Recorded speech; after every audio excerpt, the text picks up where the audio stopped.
This gonna be a fight. Tyson, and you know it. You hit me, I'm gonna kill you. I'm gonna kill you. Welcome back to the Big Fight Recap here on BLTV Classic. He pulled his glasses off. Did you see his eye? His eye was just hanging out his head. On today's video, we revisit the infamous two-fight saga between Mike Tyson and Mitch Blood Green. A genuine beef that 10 rounds of boxing couldn't squash, as the two would face off one more time on the street, this time in a much shorter affair with a decisive victor.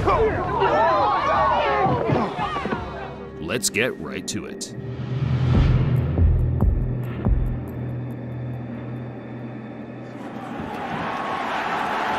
Closing with a flurry. The bell is going to sound. After Tyson's 10-round decision to James Quick Tillis in 1986, the invincibility aura from Kid Dynamite took a slight knock as the two heavyweights battled out a much closer fight than the boxing fans and bookmakers expected. How disappointed are you that the knockout string is over? Not at all. If anything, I feel relieved, and I'm confident if I wanted to, I could have knocked them out. It was Tyson's first time going the distance, as he had finished his previous 19 opponents all inside the opening 2 or 3 rounds. That gave some of the other heavyweight contenders an incentive to catch this teenage dynamo early, halt the hype train, and earn the highest possible payday outside of a championship fight. Tyson said, "Gonna give me a fight. I want Mike Tyson." Point blank. Michelle Tyson. He's a I'm gonna knock him out. Mitch Blood Green was one of the first fighters to utilize the new age of digital camcorders to get his message out there to boxing fans. Now I'm gonna show you something. Feast your eyes on a real heavyweight. There was no social media in those days, but local news stations and televised sports networks such as HBO would air the clips during a broadcast to gauge the fans' reaction. The power. I ain't no joke. My name is Blood Green, and you heard my fight. Watch my smoke. It's probably due to audio compression over time, but I can honestly say I have difficulty understanding what Mitch Green is saying. Two clear things were the muscle flexing and homophobic slurs, and bizarrely enough, as far as my research suggests, this was enough to land him a shot at the hottest prospect in world boxing.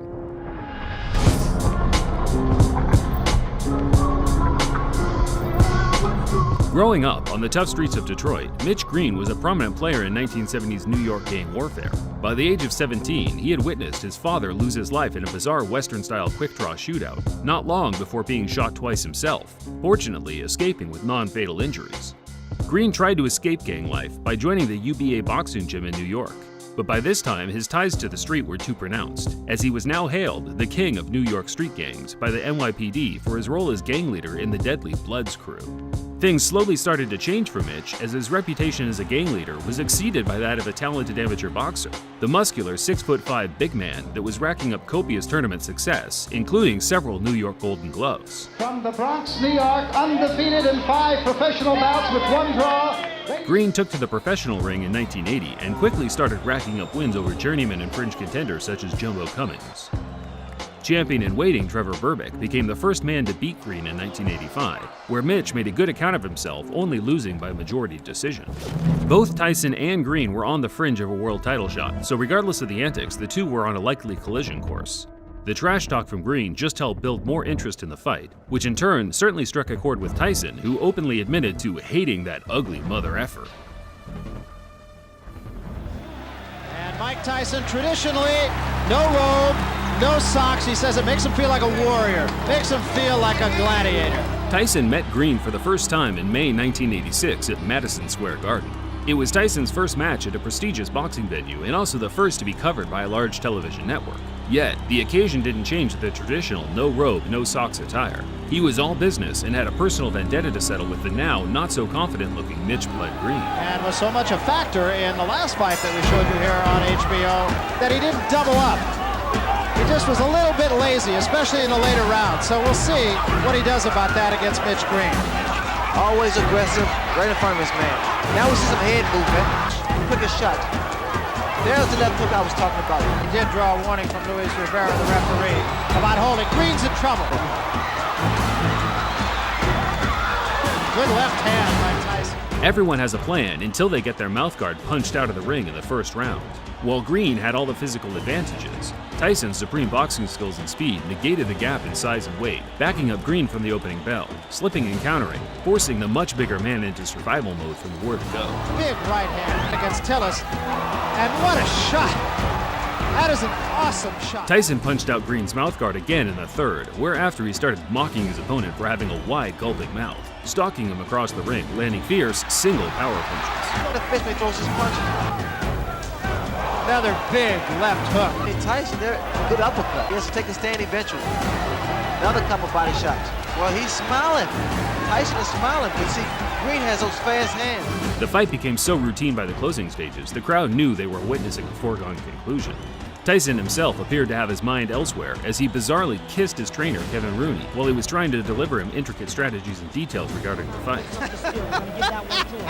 Well, Kevin Rooney is in there and just jabbering away 100 miles a minute. Mike Tyson leaned over and just kissed him. Tyson closed the show, trying to score the knockout, but Green's disinclination to engage allowed him to grab and clinch his way to safety, resulting in him losing 9 out of 10 of the rounds on every judge's scorecard. But we knew deep inside that I was going to win this fight so easy because of his style. He's a dang tough opponent, and he took some fairly decent shots. But as you know, I won comfortably, and I didn't try for the knockout, and I used a great deal of discipline in there, not knocking him out. Tyson claimed he carried Green the 10-round distance on purpose to punish him for as long as possible, and whether it was true or not, Green's personal pride was hurt, and he was willing to do whatever it took to restore a sliver of respect amongst his peers. Green retired from boxing after the Tyson loss and returned to the street to earn a living from selling drugs.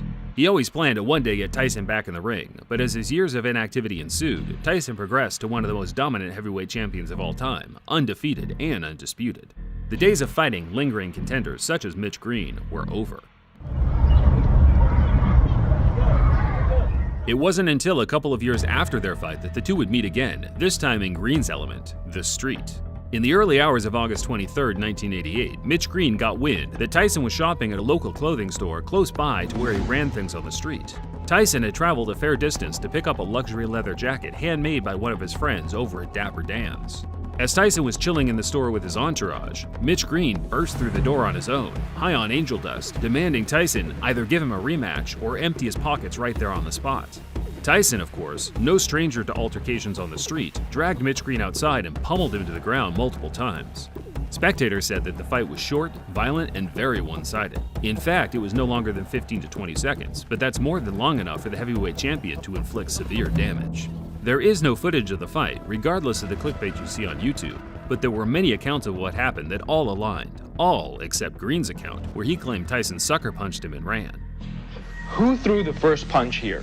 He did. He sucker punched me because he's with his friends, you know, and when he hit me, like I said, I couldn't get a chance to get to him like I wanted to because everybody was like pulling me, you know, holding me, like so he could get away from me, so he could get away, and he ran from me. Green was certain the Tyson scuffle, which became mainstream news around the world, would add enough public intrigue to get his rival back in the ring. But Mitch had already burnt his bridges among the promoters in the sport, with his violent threats to Don King in the past already shadow banning him from ever earning any serious money in the ring again. After Green's failed attempts to get the rematch with Tyson, he filed a civil lawsuit for $20 million due to the injuries he suffered during their fight. The former gang leader came away with one small W to coincide with a long list of L's, winning the case and being awarded $45,000, close to what his purse was during their professional fight in 1986. Yeah, I remember seeing Mitch Green's eye after that. It was like, he broke his socket. Broke the eye socket, yeah. He broke his eye socket. Yeah. Eye socket. You gotta hit really hard to do some shit like that, right? Green returned to the ring 7 years later, but at that point he was a shell of his former self and was beaten by journeymen with losing records until he hung him up for good in 2005. As of 2022, Green is still a large-as-life character, but now employs his energy into his love of Christianity. He still has a gripe with Tyson, but I think it's fair to say the two have now moved on, and whenever the topic is brought up today, they both make light of their infamous 30-year feud. That didn't work. The boy scared to death. That's we had the street fight. The boy scared to death. Oh, wait a minute. Didn't y'all have a street fight, Mitch? For the ring, for the street. Thinking the man would do something about it. He wouldn't do nothing. Oh, man, he freaked me out. Did you know that actually Tyson and Sal are good friends and he comes to the show? He knew, look there. Yeah, it's like Tyson. You see that? He got